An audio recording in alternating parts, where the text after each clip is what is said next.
Not only is today Donald Trump's last full day in the White House, but it is also Melania Trump's last full day in the White House. And as a bit of a parting gift, CNN did one more poll of the First Lady's approval rating, and it turns out she will be leaving office as the least popular First Lady in the history of polling on First Lady popularity. Now that is quite an amazing feat. Here's the thing. Her unfavorable number right now is 47% of the country views her unfavorably, 43% approve of her. So 43% is her approval rating. She can't even break half. Hillary Clinton at one point during her tenure as First Lady did hit that low, but that was very close to the beginning of the Clinton administration. That's when the Whitewater scandal happened. Her approval rating dropped down to 43%. Immediately following that scandal, it went right back up. So she did not leave office with a historically low favorability. Hers was once again back over 50%, as was Laura Bush with George W. Bush, as was Barbara Bush, as was Nancy Reagan, as was Betty Ford. All of them left office with most of the public saying, I really liked her. But not Melania Trump. More people in this country dislike her than like her. And it's no secret as to why. You know, when you look back at some of these other first ladies, especially all the ones we have had basically since the 90s, they've really had a cause. And I know you're going to say, well, Melania has be best. No. She created a thing and then did nothing with it. And wouldn't even call out the biggest bully in the country because she slept next to him every night. I'm assuming. Maybe they had separate bedrooms. Who knows? But you see what I'm saying. Like, you can't start an anti-bullying crusade and then let your husband bully every single person on the planet and then say, well, that's just him being him. No, it's not how it happens. Let's also not forget the audio that came out just a few months ago of her, being mad that the media was attacking them for the kids in cages, with the Christmas decorations that she hated because who gives a, not surprised people don't like you because you clearly don't like them either. So it's reciprocal.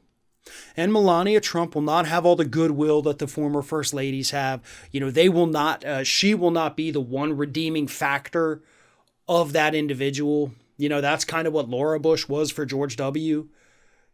People hated him, but she wasn't all that bad. She wasn't intrinsically evil or stupid the way he was.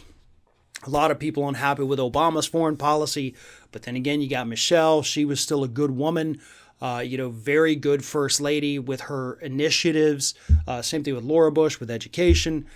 Hillary Clinton, back when she was actually first lady, pushing for universal health care back then, if only she was still doing that today. Those were women who had goals, who had agendas, who wanted to make a change and a difference in the world for the better. Melania just needed a hobby so that she could stay busy until it was time to leave the White House, and she hated every second of being there.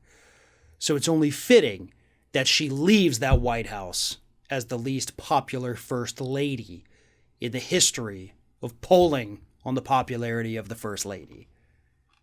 One of today's video sponsors is Privacy, and right now they have a wonderful offer for all of our Ring of Fire viewers. Go to privacy.com/ROF. Sign up for your Privacy account and you will receive $5. Privacy.com, their service is absolutely one of the most vital in an online world today, especially during the pandemic. Everyone is encouraged to stay home, so we're ordering more things online. And so your bank account information is more vulnerable than ever. Privacy gives you security. This is a product that I use all of the time, and here's why. If you have ever had your bank account information stolen, if it's been part of a data leak, that is a massive headache, trying to get your money back, trying to repair your credit. Privacy helps take away some of that concern. What Privacy does is it provides a browser extension Or you can go right into the website or into the app, and it can create a virtual bank account or credit card number. It can be a temporary number that only is used one time, or it can be merchant specific, meaning you can create a bank account card that only works for one particular website. So if that account happens to get hacked or has a massive data breach, that card number no longer works with any other website. That is how privacy helps protect your bank account information in an increasingly insecure online world. So again, go to privacy.com/ROF. You get $5 free just for signing up. Or if you don't want to type it in, just click the link at the top of the video description below.